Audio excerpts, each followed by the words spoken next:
It's no secret that many of the Patriots draft picks from past years just have not panned out, and Friday morning, Bill Belichick was asked about said poor draft picks, and naturally, we got a very Bill response. Yeah. Well, Tom, I'd say the most important thing to me is winning games, and um, I'm not going to apologize for our record over the last 20 years. I've seen a lot worse. So, Evan, Bill's not apologizing for anything here. What are your thoughts on his comments? Well, I think what's interesting is this entire discussion of recent draft record and just putting it into context. That's what I've really tried to do over the last couple of off seasons, and look into, okay, so we know that they haven't necessarily hit that home run pick in a while, that blue chip player, that all pro that hasn't really come around. Now, maybe Michael Onwenu might be that type of guy for them moving forward, but in the last couple of drafts, they haven't been able to do that, especially at the top of the draft. With that being said, what do they do relative to where they're picking in the draft? Because it's not really fair to sit there and say, okay, the Patriots picking at 32 every single year do worse than the Cleveland Browns who pick in the top 10 every single year. I mean, that's not really fair. So if you weight it for in terms of where they're going to draft, then they're still below expectation by most metrics of where they should be. With that being said, I also think that maybe there's a conversation that we need to be having here of, are our expectations too high for Patriots draft picks? Because you're picking at the bottom of the first round. You're talking about a lot of guys, Josh Uche or Chase Winovich or whoever the case may be, that are day 2 guys, day 3 guys in some circumstances, that maybe you're not going to hit on the Pro Bowl player in that point of the draft. Maybe you're not going to hit on the blue chip player in that point of the draft. So looking at their recent struggles, from the end of 2019 into this season, I really think that it's a conversation about the entirety of team building, not just the draft. Everybody wants to say their poor drafting is why they're 3-5.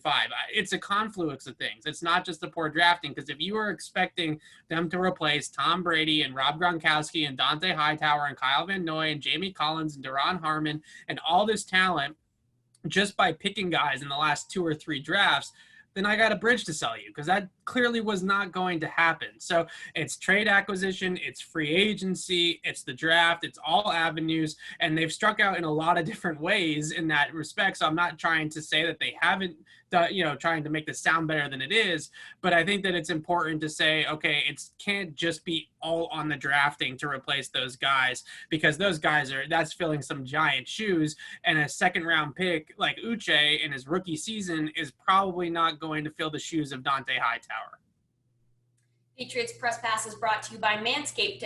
Get 20% off and free shipping with code PressPass20 at manscaped.com. That's 20% off with free shipping by heading to manscaped.com and using the code PressPass20. Take the leap and join the Manscaped movement today. Now, back to what we were just discussing. Although the draft picks do not determine the outcome of the season necessarily, as you were saying, Tommy Curran's question was kind of something that we've all been wondering. It's something that no one's really had the guts to say and really ask Bill about before. With that being said, do you think that this question kind of being brought to light and brought to Bill's attention will have any impact on his approach for the 2021 draft? I highly doubt it. They kind of go about it their own way. Now, I think the thing that you can have a quip with him on is probably more on the offensive side of the ball, the inability to draft wide receiver talent, tight ends, kind of neglecting the tight end position over the draft the last decade, really. Since they drafted Gronk, they haven't really invested at all in the tight end position until this past draft, where they have, the 2 rookies, Asiasi and Keene, are really the first time that they've invested in that position. So maybe you could say that they didn't have the foresight to see that Gronk was on his last leg, and some of these linebackers were going to move on and things like that. And maybe they should have gotten out in front of it a little bit sooner. I don't think it's going to change the way he approaches it, though. I think I would like to see, look, I think Kyle Duggar's a really good prospect. I think that he's got a chance to be a really good player, but they knew coming into it with Kyle Duggar that he was going to have a steep learning curve going from Division II to the NFL, to the big show.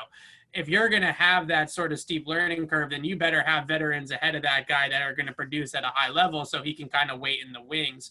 So I think their sort of ability to do that, to have draft a Kyle Duggar, to draft guys that maybe need a little bit more time to develop, I think that window is closed as a result of Tom Brady no longer being here.